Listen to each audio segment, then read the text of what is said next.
School of ম্যাথের এই পর্বে তোমাদের স্বাগতম। আশা করি তোমরা সবাই ভালো আছো। এবার তোমাদের জন্য আলোচনা করব 44 পৃষ্ঠার 10 নম্বর প্রশ্নটি। এখানে বলা হলো যে একটি পুকুরের দৈর্ঘ্য 60 মিটার, প্রস্থ হলো 40 মিটার। পুকুরের পাড়ের বিস্তার 3 মিটার হলে পাড়ের ক্ষেত্রফল কত সেটা বের করতে হবে। এখন পুকুর যেহেতু আয়তাকার একটা পুকুর, তো আমরা এখানে একটু চিত্র নেব। দেখো, তাহলে 10-এর জন্য আমরা যদি একটা আয়তাকার পুকুর চিন্তা করি, এর দৈর্ঘ্য হলো 60 মিটার, এর প্রস্থ হলো 40 মিটার। এর চারপাশে তোমার পাড় থাকবে, চারপাশে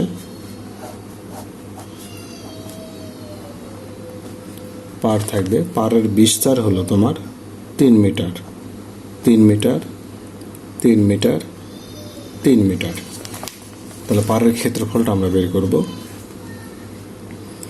আমরা লিখব যে পুকুরের দৈর্ঘ্য 60 মিটার, পুকুরের প্রস্থ 40 মিটার। তাহলে আমরা এখানে লিখব অতএব পুকুরের ক্ষেত্রফল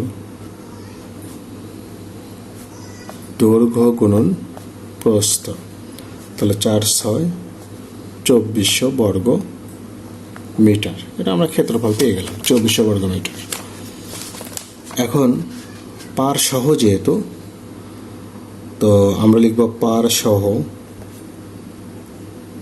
সহ পুকুরের দৈর্ঘ্য।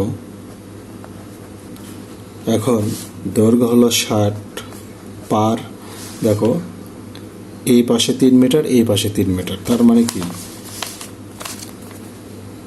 2 গুণন 3 এত মিটার। দুই পাশে যেহেতু, এই কারণে 2 গুণন 3, তাহলে 60 + 6 আমরা পেয়ে গেলাম 66 মিটার।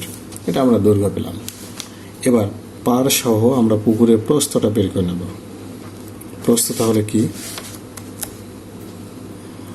40 + 2 গুণন 3 এত মিটার। তাহলে 40 + আমরা 6 লিখতে পারি, সেক্ষেত্রে আমরা পাবো 46 মিটার। এটা আমরা পার সহ প্রস্থ পেলাম। তাহলে পার সহ আমরা ক্ষেত্রফলটা বের করে নিতে পারি। ক্ষেত্রফল 66 গুণন 46, আমরা যদি গুণ করি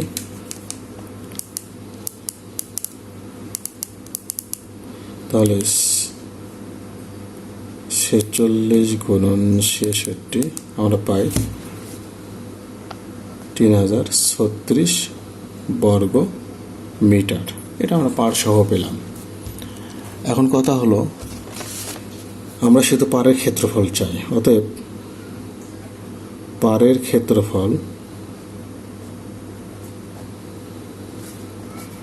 আমরা তাহলে পাড় সহ ক্ষেত্রফল থেকে শুধু পুকুরের ক্ষেত্রফলটা আমরা বাদ দেব। দিলে আমরা যেটা পাবো, বিয়োগ হলো 24,636 বর্গ মিটার। এটাই হলো আমাদের 10 নম্বর প্রশ্নের উত্তর। এবার 11 নম্বর প্রশ্নে বললো যে আয়তাকার একটি ক্ষেত্রের ক্ষেত্রফল 10 একর, তার দৈর্ঘ্য প্রস্থের 4 গুণ, ক্ষেত্রের দৈর্ঘ্য কত সেটা আমরা বের করব। এখন কথা হলো যে 1 একর সমান কত বর্গ মিটার, এটা তোমাকে জানতে হবে। তাহলে 1 একর সমান হলো তোমার 4046.86 বর্গ মিটার। তো আমরা তাহলে হিসাবটা করবো এভাবে। 11 নম্বর, আমরা জানি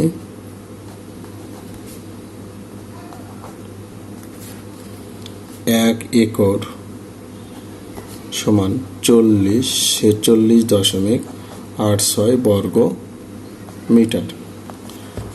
তাহলে প্রশ্নে দেওয়া হলো কত একর, 10 একর। তাহলে 4046.86 গুণন 10, তো আমাদের তাহলে 4046.8.6 বর্গ মিটার আমরা পেয়ে যাব। গুণ করলে আমরা দশমিকটা এক ঘর চেঞ্জ হয়ে যাবে। এখন কথা হলো, প্রশ্নে বললো যে দৈর্ঘ্য প্রস্থে 4 গুণ। আমরা ধরি প্রস্থ সমান ক মিটার, তাহলে দৈর্ঘ্য কি হবে? প্রস্থের 4 গুণ 4 ক মিটার। এখন অতএব ক্ষেত্রফল সমান আমরা কি লিখতে পারি? দৈর্ঘ্য 4 ক গুণন প্রস্থ হলো ক, তার মানে 4 ক স্কোয়ার, এত বর্গ মিটার আমরা পেয়ে গেলাম। এখন প্রশ্ন মতে আমরা যেটা লিখতে পারি, প্রশ্ন মতে 4 ক স্কোয়ার সমান হলো আমাদের 40 46 8.6, বা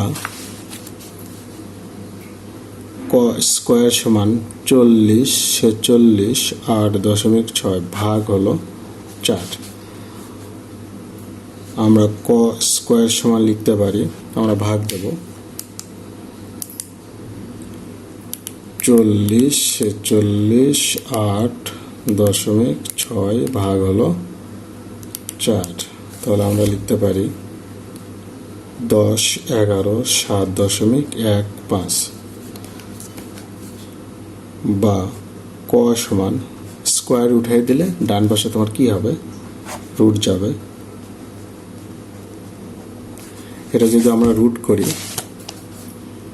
তাহলে 100.58 পাবো। অতএব ক সমান আমরা এটা পেয়ে গেলাম। এখন প্রশ্নে বললো যে তোমার দৈর্ঘ্য কত? অতএব দৈর্ঘ্য সমান, যেহেতু দৈর্ঘ্য প্রস্থে 4 গুণ 4 ক, তাহলে 4 গুণন ক এর মান হলো এত, আমরা গুণ দেব 4 দিয়ে, তাহলে 100.58 গুণন হলো 4, তাহলে 402.32 এত মিটার।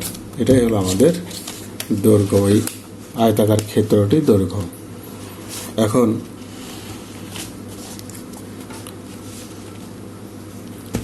আমরা যে ব্যাপারটা খেয়াল করব যে আসলে 1 একর সমান কত বর্গ মিটার। তোমরা হয়তো বলতে পারো যেখানে বর্গ মিটার কেন নিয়ে আসতে হবে, কারণ প্রশ্নে কিন্তু শেষে আমাদের বলল ক্ষেত্রটির দৈর্ঘ্য কত মিটার, এই কারণে আমরা 1 একর সমান কত বর্গ মিটার এটাই সরাসরি লিখব, লিখে 10 একর সমান ওটা আমরা বের করে নেব।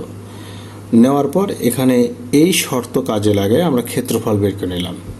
তাহলে এই ক্ষেত্রফল আর এখানকার ক্ষেত্রফল দুইটা পরস্পর সমান, যেহেতু একই ক্ষেত্রের ক্ষেত্রফল।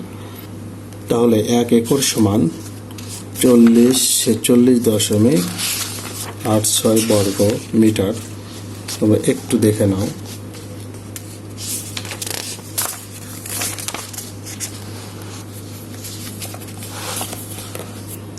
এক একর সমান তোমাদের 35 পৃষ্ঠায় দেখো যে 1 একর সমান দেওয়া হলো 40 46.86 বর্গমিটার প্রায়।